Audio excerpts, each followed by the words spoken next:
and also corrective feedback. I gave everyone a need survey, and I appreciate everyone who filled that out. It let me see kind of specifically in feedback what were some areas of need, because feedback's very general. There's a lot of concepts within feedback to students that we could talk about, so I kind of narrowed it down a little bit. Some of our objectives that we're going to hopefully do today have a deeper understanding of positive, specific feedback through verbal and visual methods, and visual includes written, because in our world we can do the visual and the written on our whiteboards in our classrooms. And then we're going to apply that specific and positive feedback to what we would do in our daily lessons. And then we're going to relate that new learning to our online environment. So what I'd like you to do, I'll have each side just pass these back. Just take one. We're going to split them in half, kind of like a KWL chart almost. But on one side, I just want you to write down what you already know about feedback. Maybe give me some examples of feedback that you have. And off the top of your head, things you might have said to students. So go ahead and we're not going to share these out. They're just going to be personally for you to see what you think about feedback now, and then what you're going to think about it after we learn a little more.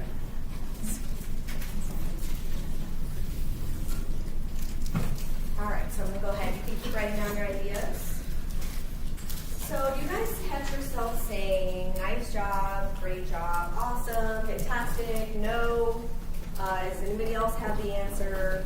That's okay. It's a very natural thing for us to say those things, and they're good, but there's better ways to say these statements than just the basic ones. And it's so easy to go back to them.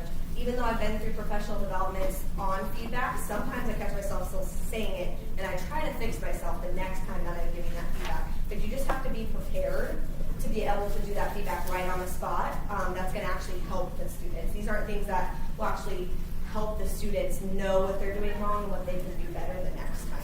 So there are better ways to say this. So a couple of steps to being prepared to give feedback. The first one is to set that clear learning goal, so that in your classroom, in your lesson, let's say, you give them that clear goal, then they know what they're expected to do. Say that day you're working on indentations of paragraphs. Well, that might be what your focus of feedback might be that day, even though they should know how to add periods and punctuation and that kind of stuff. You need to think about, what's my goal for today? What am I going to give these students feedback on that they can make better next time? There are 4 questions that you should consider when you're giving that feedback with those goals in mind. What can the student do? What can't they do? How does the student's work compare with their peers? And how can that student do better? So these are questions that you can keep in your head or maybe by your laptop. Sometimes, I teach special education. I have to think about, what can my students do? What can they not do? Because I'm not going to give them feedback on what they can't do if they can't do it, especially if spelling's an issue. I need to look for those good things, because if they can't spell, then that's not something that I'm going to be focusing on. I'm going to focus on the good, the good aspects of what their work is. And then really concentrate on that one ability. You can't give so much feedback to that student that it gets confusing and then they don't know where to go next. They don't know where that goal is. So really just focus on one thing at a time. And the second one is to be timely. And to be timely means that either you're going to give the verbal or the visual, and sometimes the written on the board when you're fixing a problem for a student on the board, that might be too slow for feedback. Sometimes you might have to say something, in a timely manner. So you have to decide, is it appropriate for me to show this on the board and fix it in a written way, or if they give you work samples, or is it appropriate to present that feedback to them verbally? And if you wait too long, sometimes you can miss that moment where they're connecting that feedback to what they're doing. And you do not want them to miss that moment. You want them to be in the moment, oh, this is what I did good, I feel good about it right now. If you miss that moment, they might not connect it to the work that they've done. And then be conscious of the type of feedback you give and who you're giving it to. So the type of feedback, and we're going to talk about being positive, and we want to make sure that feedback's meaningful, and I'm going to give you some examples of ideas of meaningful feedback. Link that feedback to their task, that performance that they're doing. Sometimes in class you might have students that don't participate. We're going to give them feedback on their participation. And we know that. We do that all the time. We say, thank you for raising your hand. I'm so glad that you decided to jump in today. We say things like that all the time. Make sure that you tell them the job that they did well, what can be improved, and then where can they go from there. It's okay to correct students and tell them where they need to improve. That's what feedback is about. And then who you give it to. So you need to consider the students and how they feel about their learning, if they might have low self-esteem. Because I have a lot of students that if they do something wrong in class, they're going to stop talking to me, they're going to stop doing their work. And that means they have low self-esteem in their learning. And I'm not going to tell that student, oh, you didn't have a period capital, your spelling's wrong. Because that student won't want to do it again. So I need to build them up by giving them a lot of positives for a while, and then I can start building that corrective feedback and giving them those things to correct correctly and correctly. And I like this concept of the feedback sandwich. So there's this picture here, and you give them a compliment, you correct them, and give them a compliment. And that's something that I've learned, and I do that a lot, but at the end, I always notice my last compliment, the good compliment that I give, sometimes it's just, great job, thank you for participating, and that's better than nothing. You know, you give them that compliment. I really love the way that you have a capital and a period, but next time I'd really love to see you spell the word maybe correctly. Thank you for writing this on the board. I know you don't really like to write on the board, but nice job today. You know, that's very basic, but you can develop that and make it deeper. And sometimes I might just say great job at the end because I can't think that fast. As long as you have those good there with the bad, that student's going to be okay. They're going to understand it more. So here are some types of feedback. There's a lot of types, but these are some fun ones that I found and I noticed that I use as well. The spectacular now and next time. So this might be good for like presentations. It might not be so good if they're doing a math problem in class. You might want to give them the right answer to do it wrong. This might be something that they can do it better next time. So if they're giving a presentation and they're talking and they might have missed a point that was, going to be graded or whatnot, you can say, next time, I'd love for you to do this. Well, say the positive first, sorry. I love how you were talking loud enough and you told me all the facts about the animal that you were talking about, but next time, can you do this? And that would be appropriate in certain situations, not for every situation. And I like to use the word challenge. I challenge you next time to use a capital containing all of your sentences, every single one. Because it empowers students to feel like, yeah, I'm going to do that next time. She said she challenges me. And sometimes you can use it as a challenge for the whole class. And then we have comments and questions, and we do this a lot, and I do this a lot. You can give them a comment or question what they're doing. Students sometimes give answers that are very general, and questioning really helps give them that feedback of where to go from there. Well, can you explain that more? Could you give me more detail of how you solved that problem? I see you did this. And then they have that chance to reach that learning goal that you have for them rather than just leaving it, okay, they explained it, we're good. Because sometimes it's not good enough and we need to encourage them to reach further. And then that gives that student that opportunity to improve, and I think that's a huge thing to use in math. You can question, we ask them a lot of nowadays, Common Core, we ask them, how did you solve that? What was your thinking? And you ask multiple students that, and if you do that, some students aren't going to give you very developed answers, or, I just did it in my head. Well, what are you going to say to that? You have to think of these questions to, develop their ideas further, and especially so your whole class doesn't get confused. Sometimes students will throw out ideas that are a little confusing, and other students will be confused by what they're saying, I just had that actually the other day. I had a math problem, a student, I put it on the board, and I'm like, how did you solve this? They said, I said 7 in my head, then counted on my fingers. I'm like, I'm going to confuse everybody in the class. So and then I just gave them some questions, to develop it. And then I noticed, we use that one a lot, I noticed that you did this so well today. And this is something you're going to use for those students maybe if you're not correcting them, you just want to make them feel, good about their work, and you notice that they did things correctly. There's some examples up there in the middle.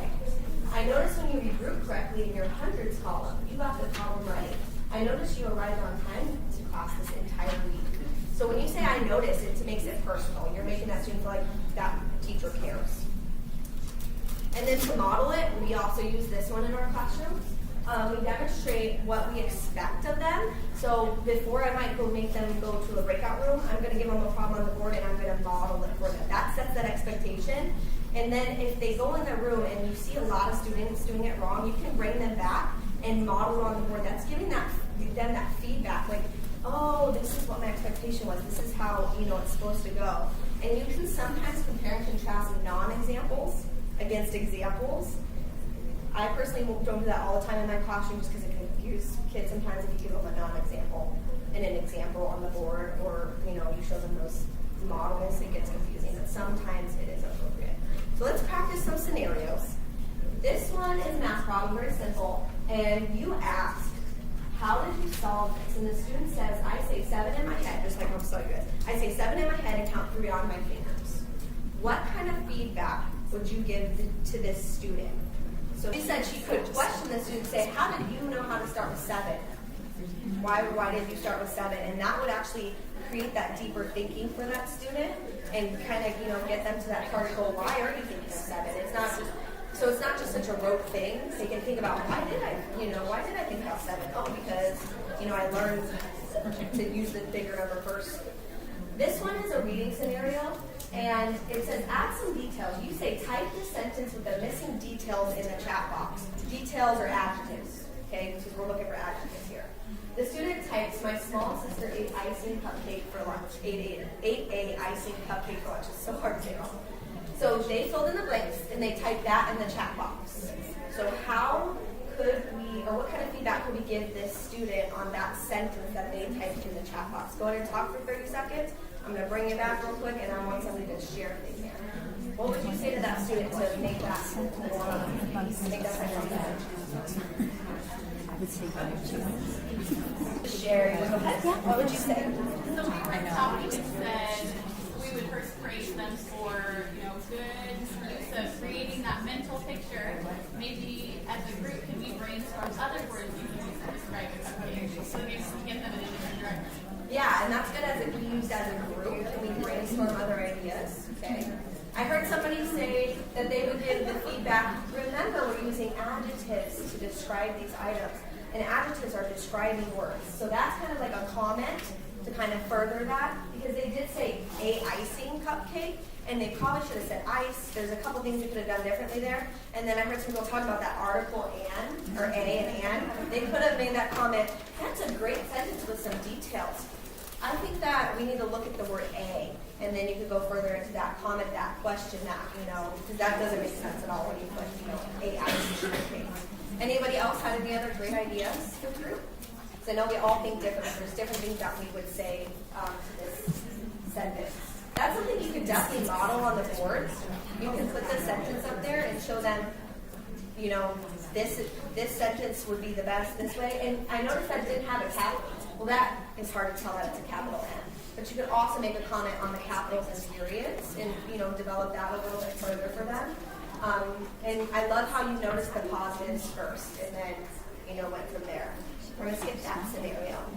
And then on the second part of your paper, can you write down something else that you might have learned, something that, sparked an idea in your head, different things that you could say to students, positive feedback examples, anything about feedback now that it gave you some more ideas of what you can use in your class. Go ahead and finish up with the last couple of slides while you're writing there. To summarize, your goals and expectations set you up for success with the feedback that you're going to give students. Without those clear goals in mind, it's hard to give that specific feedback to those students and expect certain things of them. Give content, effort, and ability specific feedback. Remember to always consider the students' abilities, what they can and can't do when you're giving that feedback to them. Give that feedback immediately, either orally, written, or visually. Consider what kind of feedback you are giving, and who you're giving it to. Like I said, that is so important. I think that's so important to consider when you're doing that. Keep positive and focus on what was done well rather than all of the things that they did wrong. And use the feedback sandwich when you're giving those corrective comments to the students. Help your students understand that it's about the work and not the person. So you build that relationship with them. If you build it positively, you can give them that corrective feedback, and they'll feel like it's about the work and not about them and the mistakes that they made. Mistakes are good, and they show you're learning and trying. So we really need to make students feel like those mistakes are okay. I'm going to correct you, but you have to build that relationship to be able to do that. And here's a quote that I loved. The purpose of feedback in the learning process is to improve a student's performance, definitely not put a damper on it. The ultimate goal of feedback is to provide students with an I can do this attitude.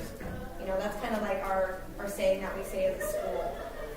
We can do this, they can do that. We need to make them feel like they can do that through the feedback that we're giving, the way that we're correcting them, And we need to keep that in mind at all times when we're